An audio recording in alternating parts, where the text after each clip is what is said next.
Começa agora, IPSB Cast, o podcast da Igreja Presbiteriana em São Bento, transmitido pela web rádio Conectados com o Pai. Mais que um podcast, é um espaço de comunhão, conversas sinceras, bate-papos edificantes e reflexões profundas à luz da Palavra de Deus. A apresentação do pastor Jorge Luiz, com convidados especiais, temas relevantes, doutrina reformada e tudo aquilo que fortalece a fé e aproxima você de Cristo.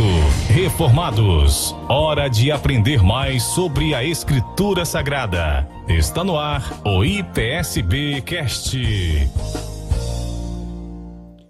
Olá pessoal, muito boa tarde. A graça e a paz do nosso Deus seja com cada um daqueles que nos assistem, que nos escutam nesse momento aqui pela Rádio Web Conectados com o Pai. Sou o pastor Jorge Luiz, pastor da Igreja Presbiteriana do Brasil, aqui na cidade de São Bento. Mais uma vez um prazer, uma alegria, uma honra estar começando um podcast da nossa igreja. Desde a semana passada nós estamos dando prosseguimento nesse projeto que tem sido edificante e abençoador, não apenas para aqueles que fazem parte da Igreja Presbiteriana do Brasil na cidade de São Bento, mas para todos aqueles que assistem, que acompanham esse podcast, aonde quer que eles possam então assistir. Nós estamos tendo uma boa audiência lá no meu querido estado do Ceará, alguns amigos, irmãos que acompanharam o nosso podcast, que fizeram um feedback muito positivo a respeito daquilo que nós estamos fazendo, dessa proposta então de trabalharmos temáticas a respeito da teologia reformada, que chama atenção, que é importante, que traz uma certa curiosidade para todos aqueles que estão nesse meio protestante, nesse meio evangélico. Eu quero aqui fazer, antes de começarmos o nosso podcast, algumas indicações de livros que são importantes, até porque o nosso assunto nesta tarde é sobre pregação. Então nós vamos aqui apresentar pelo menos 3 livros a respeito de pregação. O primeiro livro, Pregação Cristocêntrica, um guia prático e teológico para a pregação expositiva. Nós temos também A Verdade na Prática, que é um livro sobre aplicações no sermão. E nós temos Pregando Cristo a partir do Antigo Testamento. Esses 3 livros que são muito bons e muito importantes para todos aqueles que desejam pregar e desejam aprender sobre pregação. Eu espero que, se você tiver interesse então de estudar pregação, você possa adquirir algum desses livros, que são da Editora Cultura Cristã e estão disponíveis no site da Editora Cultura Cristã, uma editora que pertence à Igreja Presbiteriana do Brasil. Daqui a pouco nós receberemos aqui o nosso convidado, que é o reverendo Breno Macedo, ele que está nos Estados Unidos, é pastor brasileiro, mas atuando lá nos Estados Unidos.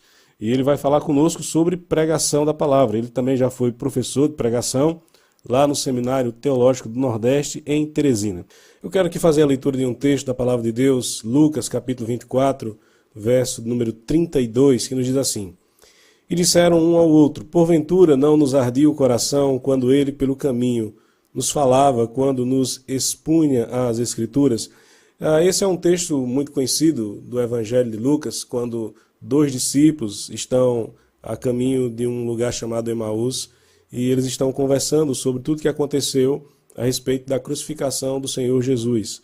E Jesus, então, aparece para esses 2 discípulos, mas não se deixa reconhecer, e eles começam a conversar. Jesus pergunta o que é que está acontecendo, por que é que eles estão atribulados, e eles vão dizer o que aconteceu da perspectiva deles, de como, na perspectiva desses discípulos, houve uma falha por parte de Jesus. E eles até falam que algumas pessoas falaram que ele ressuscitou, mas há uma incredulidade no coração desses discípulos. E é interessante observar o que é que Cristo vai fazer para corrigir essa visão, esse equívoco, essa incredulidade por parte dos seus discípulos. Ele vai fazer uma pregação.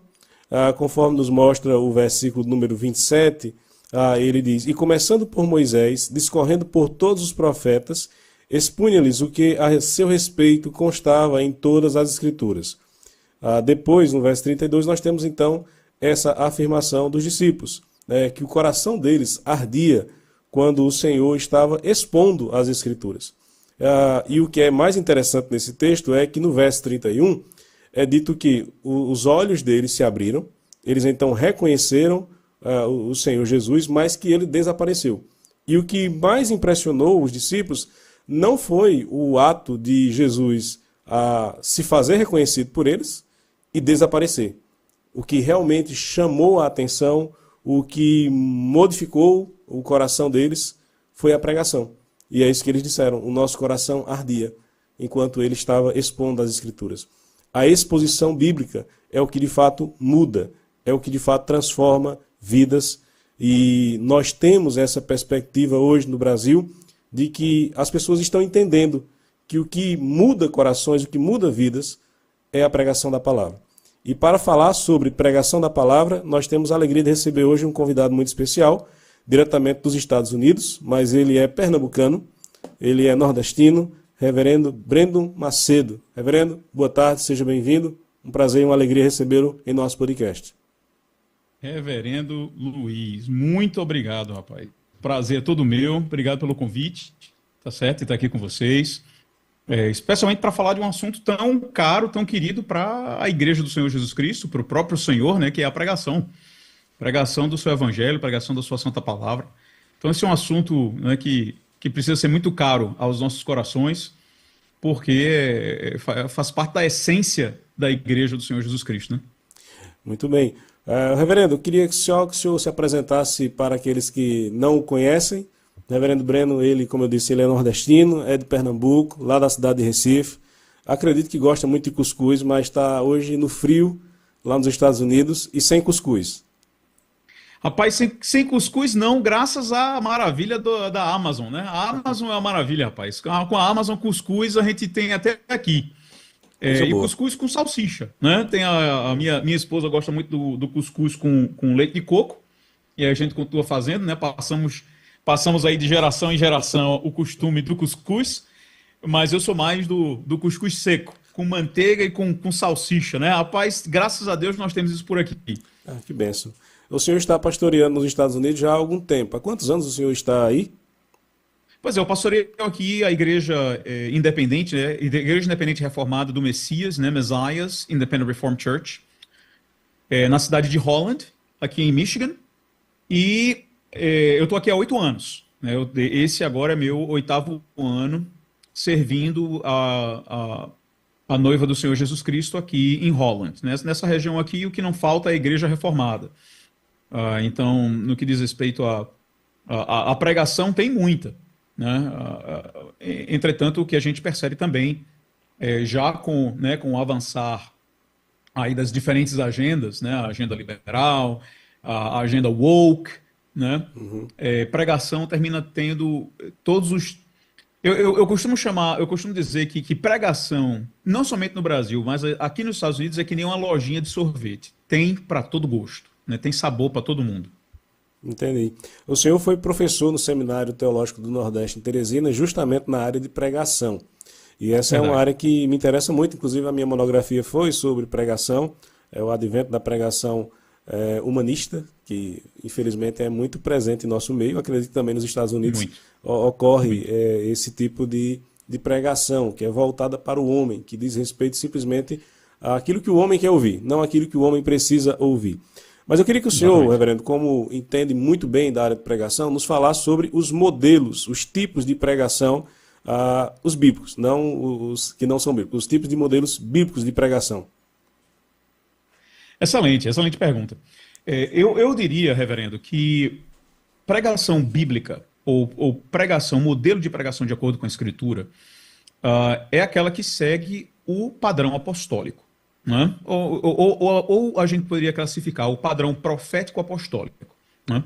Lamentavelmente, algumas pessoas vêm para a igreja com expectativas a respeito de pregação que são expectativas pessoais, né? Que são expectativas, às vezes, moldadas pela cultura, como você falou aí, vivemos uma cultura humanista. Então, os padrões do pensamento humanista do mundo, seculares, são os padrões que eu trago comigo para escutar um sermão e eu julgo aquele sermão, eu avalio aquele sermão de acordo com esses padrões. Mas o padrão de pregação bíblica é o padrão profético apostólico. É aquele que vai fazer pelo menos duas coisas. Ele vai abrir a Escritura no sentido de explicá-la, esmiuçá-la, né? Sempre haverá, numa pregação bíblica, a marca de uma pregação bíblica é você aprenderá bem a Bíblia. Nunca o pensamento do autor, nunca o pensamento de um autor, né, ou o pensamento do pastor. Como eu costumava ensinar lá em Teresina, né, ensinei lá por 2 anos, o pregador ele é escravo do texto. Ele é escravo do texto. Assim como o profeta era escravo da revelação que ele recebeu por parte do Senhor.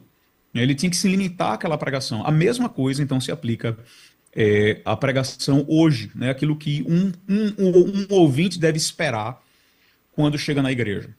Contar história? Fazer gracinha? Fazer você rir? Não. Fazer você se sentir bem? Não. Elevar sua autoestima? Não. Qual deve ser a sua expectativa? Eu vou lá para aprender o que é que Deus tem para me dizer. Perfeito. O que é que o Senhor revelou para mim? Então esse é o primeiro caráter, né? E assim, eu não estou querendo ser excludente aqui, estou falando de uma maneira inclusiva, mas focando em pelo menos 2 aspectos. Esse é o primeiro. O segundo aspecto é, o que é que isso tem a ver comigo? Veja, tanto os profetas como os apóstolos sempre praticaram aquilo que a gente chama de pregação aplicativa, né? A pregação aplicativa hoje tem tido vários nomes, né? As pessoas até acham que, poxa, alguma coisa nova. Por exemplo, tem se tornado moda falar de pregação experimental ou pregação experiencial. O que é isso? É novidade. Não, não é novidade. Não, por exemplo, os puritanos ingleses, eles dividiam a pregação em 3 pontos específicos, em 3 momentos, né? O exercício homilético tinha que ter 3 momentos. Primeiro, era o elemento do texto, onde o texto ele é ensinado. O segundo momento é o momento da doutrina, onde ensinos específicos extraídos daquele texto são, novamente, aplicados à congregação. E o terceiro momento era o momento do uso. Então, texto, doutrinas e uso. O uso é exatamente a aplicação, ou a experimentabilidade, ou a experienciabilidade, como você quer chamar. Mas esse elemento está presente. Isso aí é algo descoberto pelo puritanismo inglês? De maneira nenhuma. Essa é exatamente a marca da pregação profético-apostólica. Os profetas e os apóstolos, eles não somente comunicavam a verdade de Deus, mas eles aplicavam a verdade de Deus. Eles mostravam a relevância da verdade de Deus para os indivíduos, para quem eles estavam pregando. Aproveita aqui para mostrar Então, pelo menos essas 2 características, reverendo, eu diria que são a marca, né, de uma homilética bíblica. Né? Se a gente fosse propor aí uma teologia homilética, 2 marcas, pelo menos, fidelidade às Escrituras e aplicação das Escrituras. Pelo menos falando, eu estava aqui mostrando esse livro, né, porque ele trata justamente sobre a aplicação, que é uma prática que tem desaparecido de muitos sermões. Demais. Eu já até compartilhei isso com o senhor, que o meu professor de pregação lá no seminário, o reverendo Sivaldo, ele falava uma coisa assim para os alunos: olha, vocês querem aprender pregação expositiva, então procurem ouvir pregação expositiva. É uma das formas também de vocês aprenderem. E aí eu fui procurar alguns pastores nos Estados Unidos, pensei que teriam bons expositores. Tem, mas também tem uma falha muito grande, porque eles não têm o costume de aplicar o texto. Então eles fazem uma explicação muito boa do texto, mas eles não fazem a aplicação. Como é que o senhor vê essa situação nas igrejas? A falta de aplicação, ela joga fora o sermão?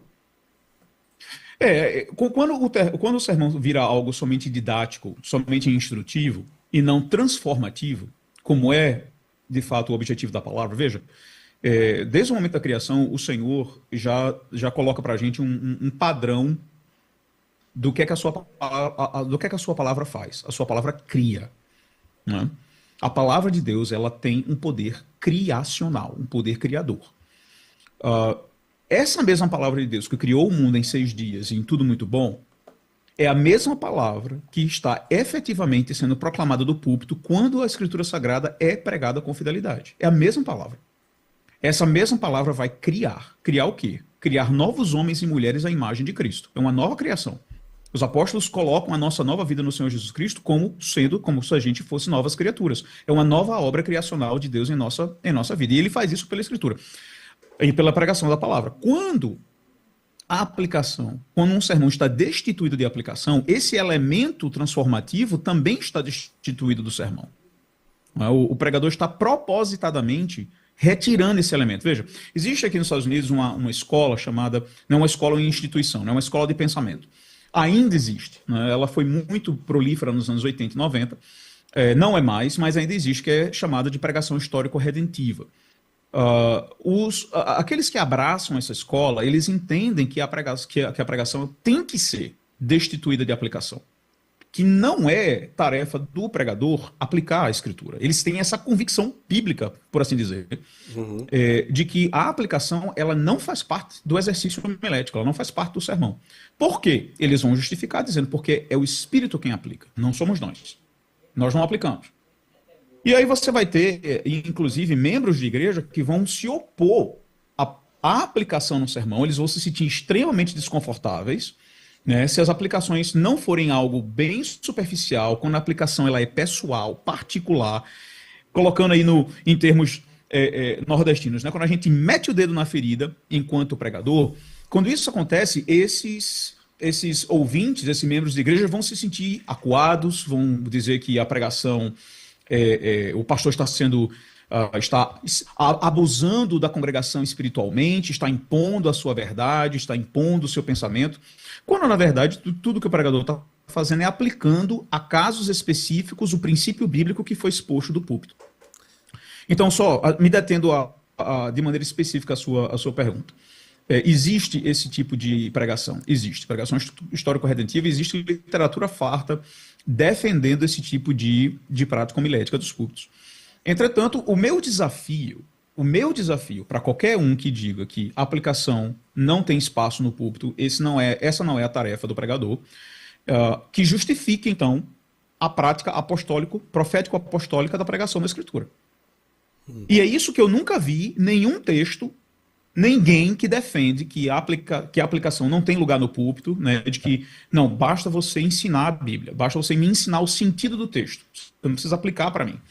Ninguém, ainda estou para ver, eu gostaria muito de ter acesso, se alguém porventura tenha, algum material que defenda, né, a ideia de que, utilizando o modelo profético-apostólico de pregação, de que, de fato, a aplicação não tem espaço para aplicação nas nossas vidas. Né, ou na vida, no púlpito da igreja. Né, o exercício homilético precisa ser destituído de aplicação. Veja, o Senhor Jesus Cristo, que é o pregador mor, né, ninguém pregou, o melhor sermão já pregado chama-se Sermão do Monte. Né, pregado pelo melhor pregador que já existiu, o rei da igreja, o Senhor Jesus Cristo de Nazaré. A própria palavra. Se alguém me apontar a ausência de aplicação naquele sermão, eu vou ficar muito grato. Aí eu vou dizer, aí esse tipo de pregação tem sentido. Existe um fundo bíblico que de alguma maneira protege, né, serve como guarda-chuva para aqueles que defendem esse modelo homilético de pregação histórico-redentiva. Mas uma análise muito simples, ninguém precisa ter PhD em homilética para poder ler o texto do Sermão do Monte e ver que ele é recheado de aplicação. Né? Como o Senhor Jesus Cristo aplica. E aplica para diferentes pessoas. Esse é outro assunto, viu, reverendo, que está se tornando moda por aqui. Né? Estão chamando de pregação discriminatória. E aí tá tendo muito alarde. Né? Aqui e acolá tem alarde. Nunca ouvi falar disso. Não? Então você nunca leu o Sermão do Monte. No caso, bem-aventurado é você que está desse ela jeito. Se torna, para você que é pai, para você que é mãe, para você que é filho, seria mais ou menos esse modelo. Isso, é a pregação discriminatória. Né? Basta você pegar lá o livrinho do William Perkins, né? a arte de profetizar, já está traduzida em português, né? Aqueles que gostam de homilética, pastores, precisam ler aquele texto, especialmente a seção sobre usos, sobre aplicação. E ali o Perkins vai dar, pelo menos, de 8 a 12 categorias diferentes de ouvintes que vão estar presentes na congregação. E que o pregador precisa ter aquelas categorias em mente na hora que ele está extraindo a doutrina e aplicando a doutrina.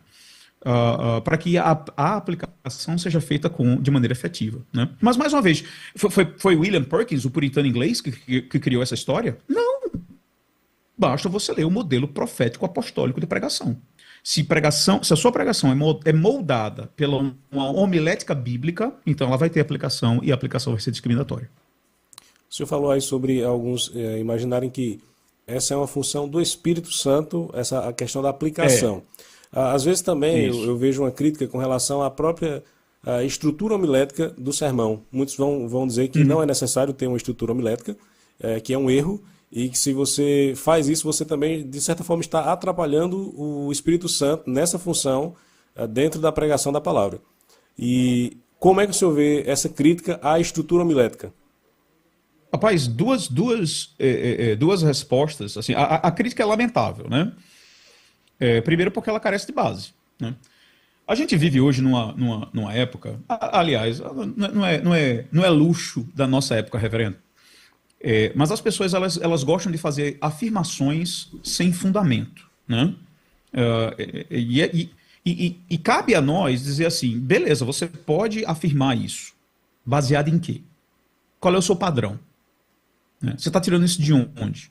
Qual é o seu fundamento? Tem fundamento bíblico que você está falando?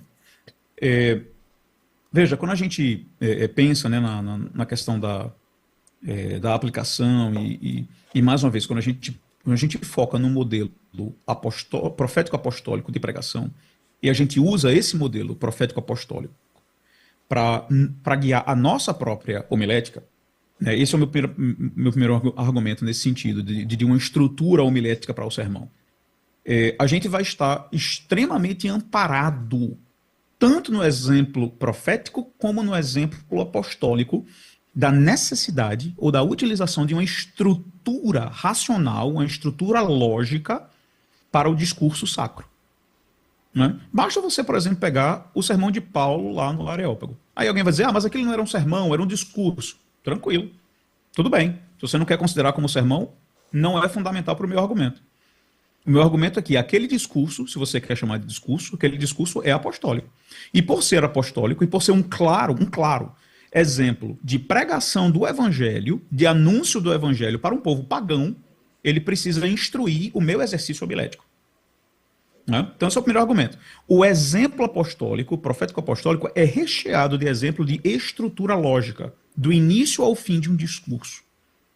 Segundo argumento, a estrutura das cartas apostólicas.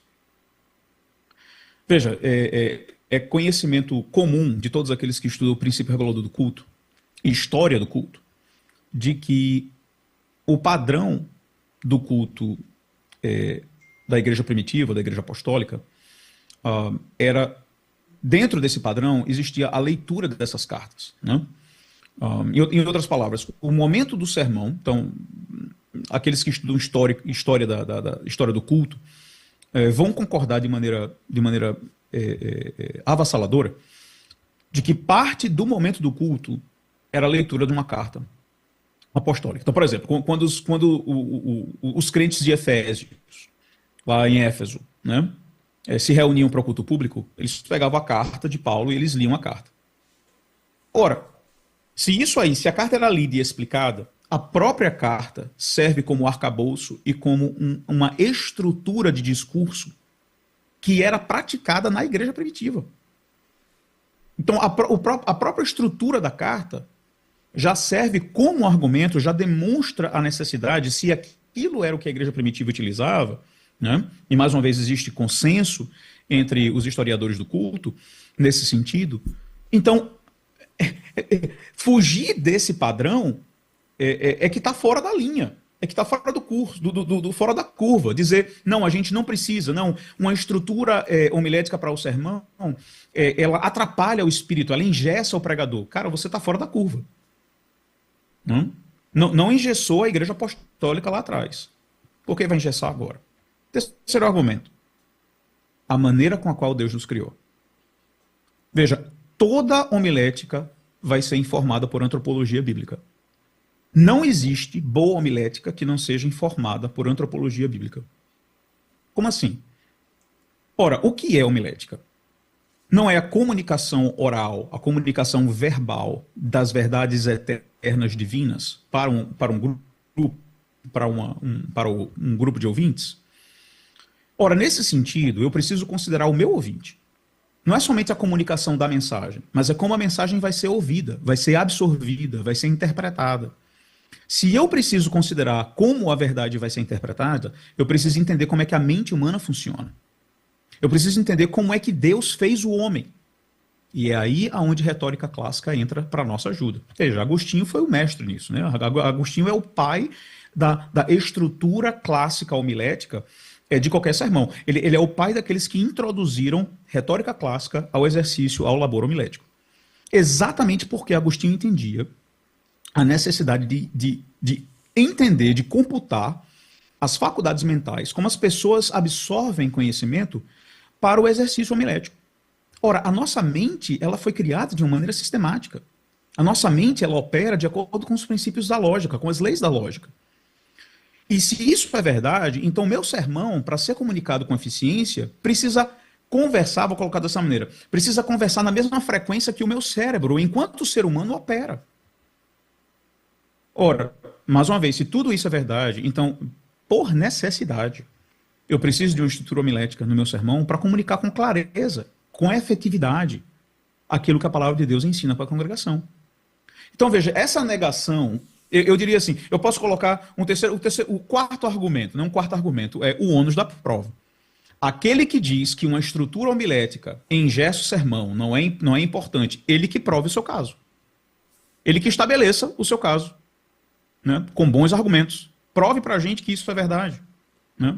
À luz da história da igreja, à luz dos exemplos da escritura. E eu sugiro que o indivíduo que vai tentar isso vai ter um trabalho muito grande. Viu? O senhor estava falando e não sobre vai conseguir. Estrutura homilética, e esse livro aqui ele é um bom guia, é um bom livro para que você possa aprender sobre estrutura homilética. E tem uma parte aqui que eu separei que eu gosto bastante, que ele diz, não existe nenhum modo certo de moldar sermões expositivos. No caso, ele está falando sobre estrutura homilética. E há sempre exceções inerentes tanto aos princípios gerais quanto aos aspectos específicos. Estabelecer um alicerce sobre o qual se possa edificar o sermão.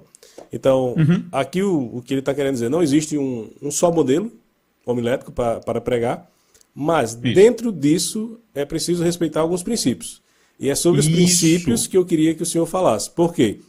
Tornou-se um hábito, não sei se porque é bonito dizer, hoje eu vou pregar de forma expositiva. Muito se fala isso. Mas nem sempre o que se ouve, depois dessa frase, é um sermão expositivo. É um sermão expositivo. Há uma confusão, inclusive, sobre isso. Alguns pensam que se eu prego um livro inteiro, de forma contínua, versículo por versículo, eu estou pregando de forma expositiva.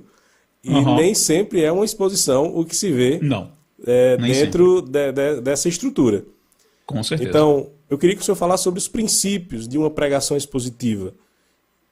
Como é que você identifica uma pregação expositiva de fato? Excelente, excelente. Olha só, gosto muito do livro do Bryan Chapell, né? É o livro que eu utilizava lá no STNE, no Seminário de Teresina, como livro-texto. Eu acho que hoje, né, é esse livro aí, eu acho que hoje no Brasil esse é existem outros livros de homilética traduzidos para o português, mas de fato esse continua sendo, eu diria, o melhor livro. Por quê, né? E por que eu diria isso? Porque é um livro tão bem vendido. E não somente aí, como aqui também. Entretanto, aqui existem trocentos livros, né? Trocentos livros de homilética disponíveis para quem quer estudar esse assunto. Mas o que é curioso é de que existe um ponto de contato que une todos esses livros. Todos eles. Que é exatamente o que eu acabei de falar. A aplicação de retórica clássica ao exercício homilético, ao labor homilético.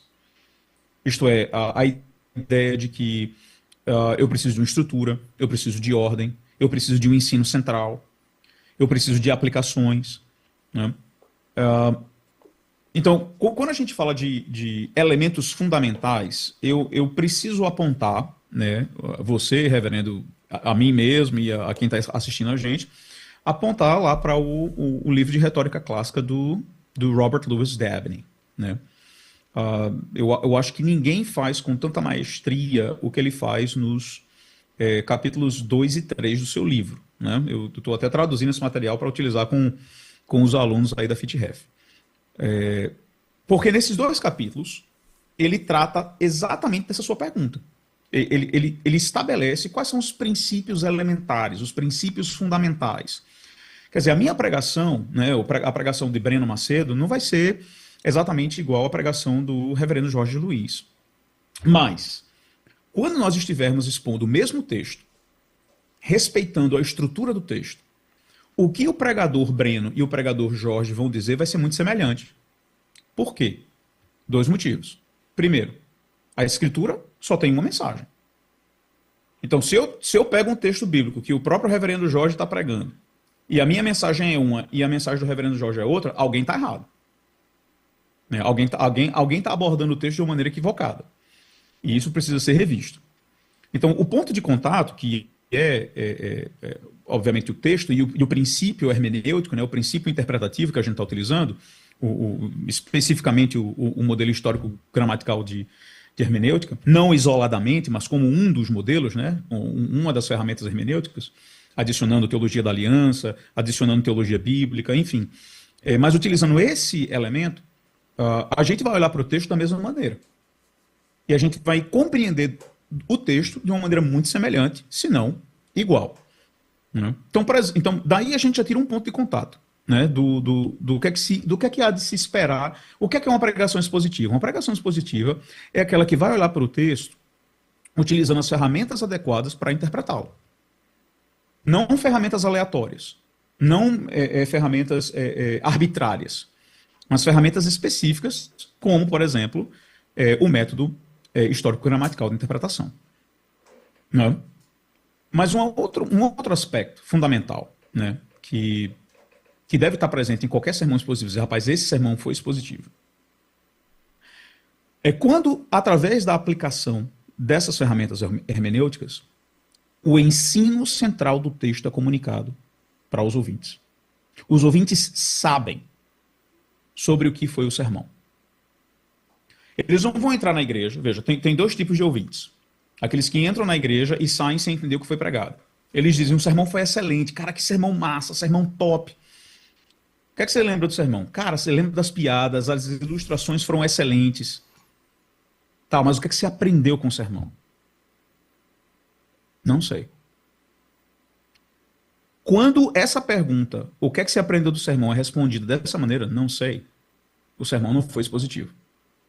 O sermão pode ter sido uma excelente fonte de entretenimento. Excelente. E os ouvintes vão se lembrar da ilustração que o cara fez, da historinha que o cara contou, de que ele se perdeu na mata e encontrou uma onça, né, quase caiu no buraco, quase morreu, mas ele saiu. Tá, mas e daí? Por que é que o pregador utilizou aquela ilustração? Não sei. Qual foi a transformação que... Qual aspecto da sua vida o texto falou que você precisa mudar? Não sei. Qual foi a área no seu coração que o sermão trouxe para você grande conforto e consolo na pessoa e na obra do Senhor Jesus Cristo? Não sei. Esse é um outro aspecto. Desculpa aí, Jorge, tem tantos elementos que eu poderia dizer focam no sermão expositivo, né? Mas deixa eu colocar 2 então. Eu tô me delongando demais nessa resposta. Primeiro, é esse ponto aí. Entender o que o texto está dizendo. Segundo, sermão expositivo vai fazer aquilo que a Escritura tem. Se você entender o que o texto está dizendo, e tendo em vista que a Escritura tem como função principal nos apresentar o nosso Salvador, Redentor, Rei, bendito para todo sempre o Senhor Jesus Cristo, todo sermão expositivo vai apontar você para o Senhor. Sermão expositivo, ele se encontra em total distinção, em total contradição ao sermão rabínico. Né? Eu dizia isso lá, novamente, né, os alunos lá do STN. Eu disse, olha, tenham muito cuidado para que no final do seu sermão você não consiga enxergar um rabino sentado lá na última mesa, lá na última cadeira do púlpito, coçando a barba dele e fazendo assim para você. Né? Se você terminou de pregar o seu sermão e você tem a aprovação de rabinos, você não pregou um sermão expositivo. Por quê? Porque o cerne da Escritura é Cristo. E se o sermão expositivo chama atenção para qualquer outra coisa, menos para Cristo, para a sua obra redentiva, né? E isso não significa somente o conforto dos nossos pecados perdoados. Inclui, né, Tem muita gente que acha, tem que pregar a cruz. Amém. Mas não é somente a cruz. Tem que pregar a encarnação, tem que pregar a humilhação, tem que pregar a ressurreição, tem que pregar a ascensão. Veja, escrevendo na sua primeira carta, João diz assim, aquele que confessa o Senhor Jesus, né? Aquele que confessa a Jesus como Senhor, esse será salvo. Confessar Jesus como Senhor faz parte do Evangelho. Percebe? Enfim, então, só para concluir aí, meu irmão, essas duas, eu diria que são esses dois, no mínimo, esses dois elementos, né? Precisam estar presentes para que a gente diga, eu escutei hoje um sermão expositivo. A Escritura é tratada com seriedade e eu entendo a sua mensagem, eu entendo o que o texto está dizendo, é focado no texto, me faz aprender do texto. Em outras palavras, eu entro na igreja e saio da igreja. Eu saio da igreja sabendo o texto melhor do que quando eu entrei. Tá certo? É isso que eu quero dizer como explicação da Escritura. E segundo, eu amo o Senhor Jesus ainda mais. É o sermão, então, eu estou ainda mais disposto a me jogar aos seus pés. E eu estou ainda mais sensível ao meu pecado, por causa do preço que ele pagou para me salvar. Faz sentido? Perfeito. Reverendo, um ponto... Rapaz, eu quase que preguei aqui, não foi, meu irmão? Me perdoe. Não, fica à vontade. É sempre bom lhe ouvir. Eu me lembrei aqui, enquanto o senhor falava sobre pregar sobre Cristo, porque também se tornou uma característica dos nossos pregadores, um sermão meramente moralista. Então, faça isso, não faça aquilo, e Cristo nada. Não é apenas um sermão que um rabino vai coçar a barba e vai dizer ok, mas também que todo mundo vai dizer, olha, o sermão é muito bom. Por quê? Porque ele disse para fazer isso, não fazer aquilo, mas e Cristo na história? Não, isso aí não foi citado, não foi lembrado. Então o sermão deixou de ser um sermão. Não é um sermão. Exatamente. Não é um sermão. Não é um sermão. Daí porque o título do Chapel, né, muito bem colocado, é pregação cristocêntrica. Né? Que é, mais uma vez, esse é o modelo apostólico, profético apostólico de sermão. Veja, qual é o cerne da mensagem dos profetas? Não era a vinda do Messias? Não era a necessidade de arrependimento? Não era confiar nesse Messias? Qual era o cerne da pregação apostólica? Não era exatamente o mesmo? Então toda pregação expositiva ela tem que ser, no centro, ela tem que ser uma pregação cristocêntrica. Porque é isso que a Escritura é. Essa é a mensagem da Escritura. É a respeito de Cristo. De Gênesis a Apocalipse. É Cristo. Cristo que virá, Cristo que virá. Amém. Minha produção está entrando aqui em contato comigo. Vão mandar outro link aqui para que eu possa mandar para o senhor, porque a chamada vai cair. Nós ainda temos aqui 15 minutos e 15 minutos do tempo do pastor Breno, é precioso, e nós queremos aproveitar. Então, eles vão mandar embora. Aqui, eu vou mandar para o senhor, tá bom? Pode mandar aí, produção, o link, eu vou mandar para ele, para que ele possa então entrar e a gente terminar a nossa conversa. Só um instante.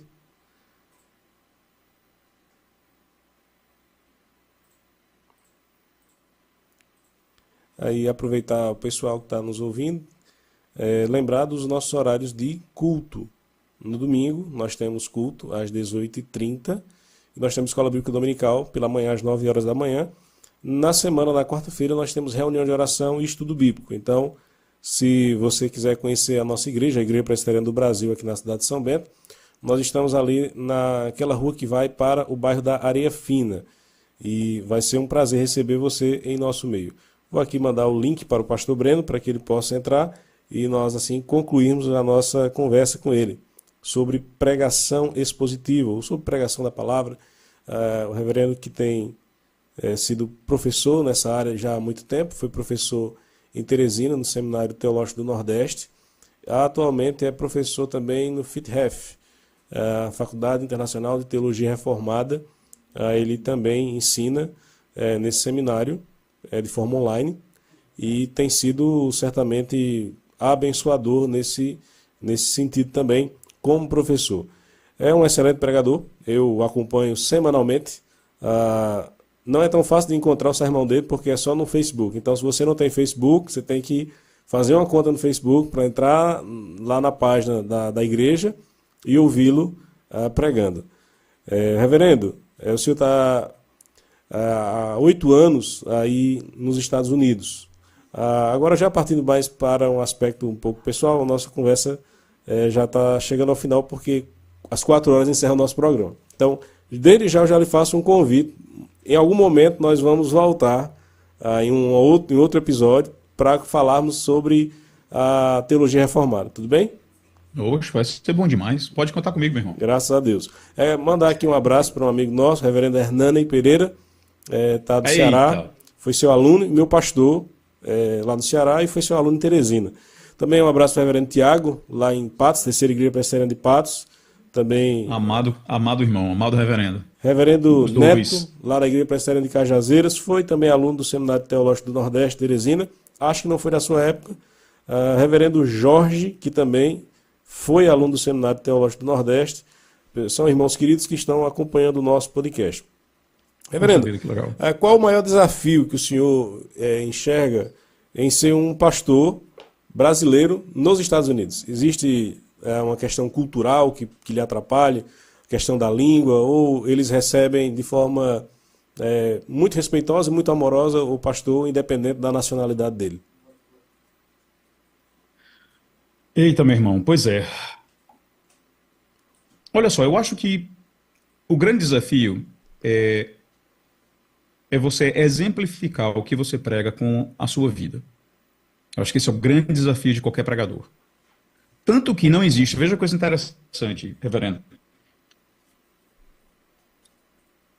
Desde o início em que tratados homiléticos começaram a ser publicados e colocados à disposição da igreja, né? Começando com Agostinho, tá? Passando pela Idade Média inteira, entrando no período da Reforma e do Puritanismo inglês, e até os dias de hoje, né? Se você pegar aí o livro do Chapel, com certeza você vai encontrar um capítulo sobre a piedade do pregador.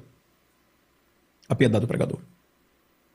Você pode ser um excelente ministro, um excelente comunicador. E é o que muitos pastores são. Eles são excelentes comunicadores. Mas aquilo que eles comunicam não é visto na sua vida. Em retórica clássica, a gente frequentemente fala a respeito de 3 elementos, né? Que tem que estar presentes e o Chapel fala isso, acho que é no capítulo 2 do livro dele, sobre o elemento da mensagem, o elemento da persuasão, né, e o elemento o ethos, né, do sermão, que é o elemento onde eu trago o ouvinte para perto de mim. Todos esses manuais homiléticos, historicamente falando, todos eles tinham um capítulo final, geralmente no final, sobre a piedade do pregador. Todos eles. Por que será, né? Por que será? Qual a importância nisso?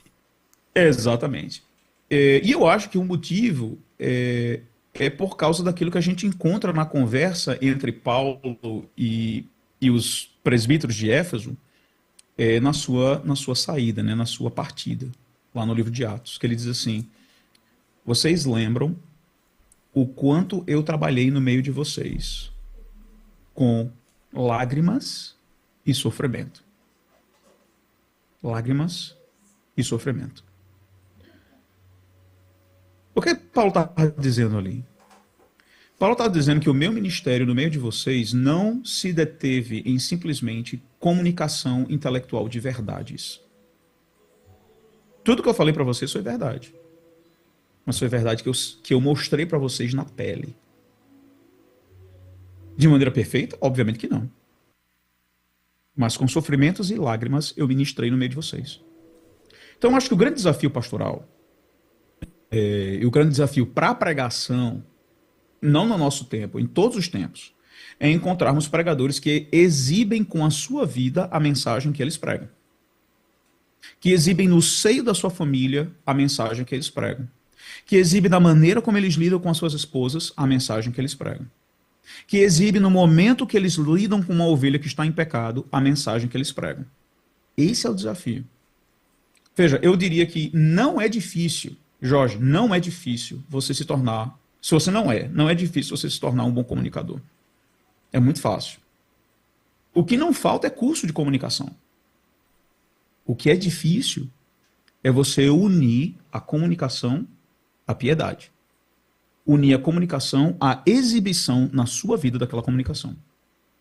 Lamentavelmente, o que eu percebo é que existem enquanto membros da igreja, obviamente somos pecadores, né? Então nós temos várias. Dentro da seara da homilética, a gente tem algumas tentações. Né? A primeira tentação é gravitar em torno de pregadores que falam aquilo que eu gosto de ouvir. Essa é a primeira tentação. Né? Enquanto ouvinte, eu preciso estar alerta para essa tentação. A outra tentação no qual a gente tende a gravitar, a gravitar ou gravitacionar, né, a ser atraído por essa tentação, não somente eu gosto de pregadores que falam de tópicos, de assuntos que eu gosto, mas eu gosto de pessoas que falam bem. Eles falam com clareza. Eles falam de maneira que impõe autoridade. Né? Uma terceira tentação é gravitacionar para aqueles pregadores que têm fama. Não, fulano é famoso. Né? A igreja tal, conhece ele prega em tudo quanto é de conferência bíblica, né? Tudo quanto é altamente... Tem uma publicadora que decidiu publicar tudo quanto era de livro desse cara. Esse cara deve ser bom. Então a gente tem a tentativa a tentação de gravitacionar na direção desses pregadores. Qual é o grande desafio? Para o pregador e para o ouvinte. É responder essa pergunta. Qual desses pregadores que eu estou ouvindo me mostra na vida deles o Cristo que eles pregam no púlpito? Essa é a pergunta. Essa é a pergunta. Qual é esse que ministra para a sua igreja local com lágrimas e sofrimentos? Esse é o pregador que eu quero ouvir. Não o pregador estrela. Não o pregador famoso. E esse negócio de pregador estrela tá pegando... utilizando, né, outra expressão nordestina aí, o bicho está pegando com relação a esse negócio de pregador estrela, né, especialmente aqui, né, aqueles que são da Seara Batista, que gostavam muito de escutar o Steve Lawson, né, acompanharam aí a queda dramática do Lawson. Né? E a pergunta é, por que a queda foi dramática? Por que a queda foi dramática? Porque transformaram o Lawson num ídolo. Transformaram o Lawson numa celebridade. Celebridade gospel, né? E esse né, celebridade gospel. E esse problema de transformar um pregador em celebridade tem dois culpados.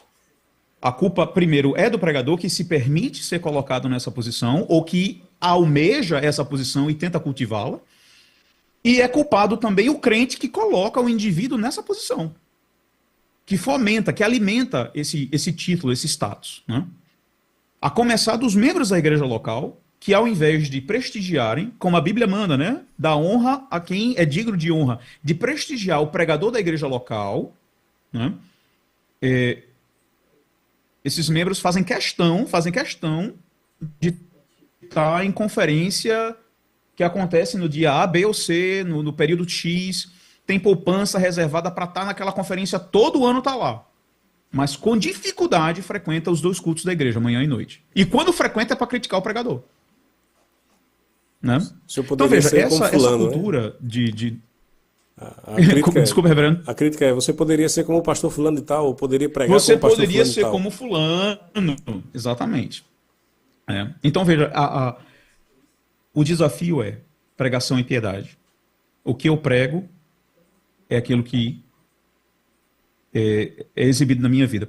William Perkins, lá no livrinho dele, né, de pregação de arte de profetizar, ele coloca da seguinte maneira, ele diz assim: o Senhor não utiliza vasos imundos para dispensar a pureza das suas verdades divinas. Vasos imundos para dispensar a pureza das verdades divinas. Quando, meu amigo, são vasos imundos que estão ocupando o púlpito, o próprio Senhor vai fazer com que a imundície seja exibida. Né?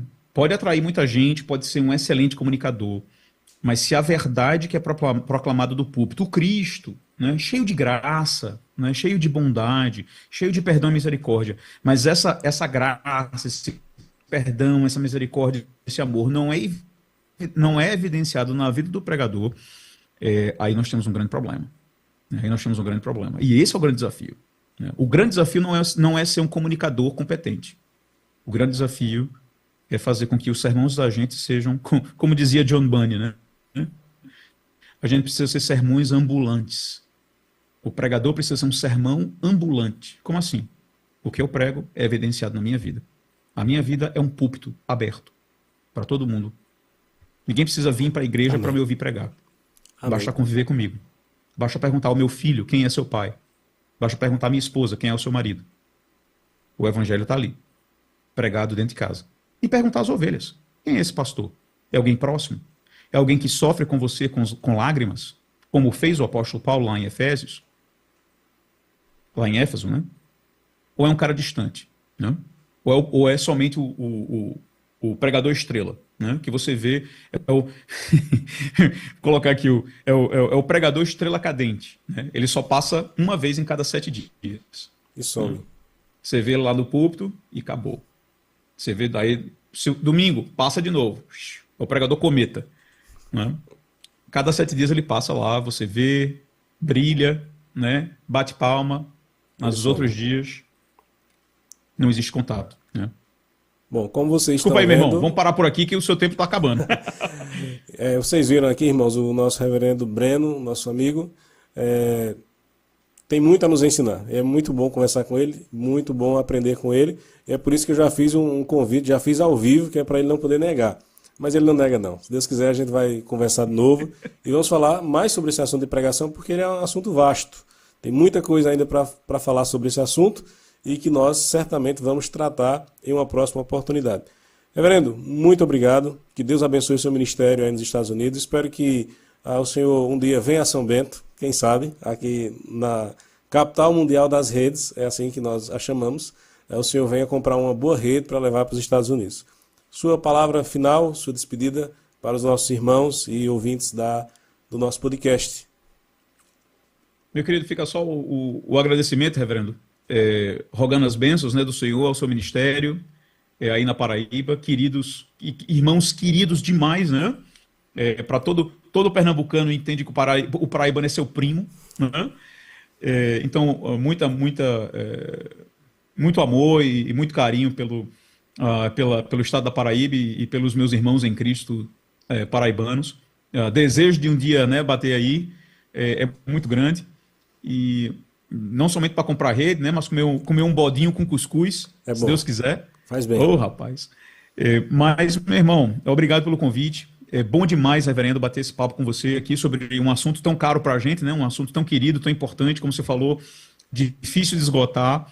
E fica aí para uma próxima oportunidade. A gente continuar desenvolvendo outros pensamentos, outros assuntos, né, em torno da teologia reformada, do pensamento confessional e também do assunto da homilética, né, que é muito importante para a gente. Deus te abençoe, que o Senhor continue fortalecendo e sustentando você aí no seu ministério. Um abraço, reverendo. Deus abençoe. Nós estamos nos despedindo dele e encerrando o nosso podcast essa semana. Na próxima semana, nós não estaremos realizando o podcast por causa do feriado. Então, nós nos encontramos aqui há 15 dias com o reverendo Murilo, estará aqui conosco, é o nosso convidado para tratar sobre o cristão e a política. Então, não perca o nosso episódio daqui a 15 dias. Deus abençoe vocês e até a próxima. O IPSBcast vai ficando por aqui. Obrigado por sua companhia em mais um episódio cheio de aprendizado, reflexão e comunhão na presença de Deus. E não se esqueça, na próxima quinta-feira às 15 horas, temos um novo encontro marcado aqui na Web Rádio Conectados com o Pai. A apresentação do pastor Jorge Luiz. IPSBcast, um podcast da Igreja Presbiteriana em São Bento.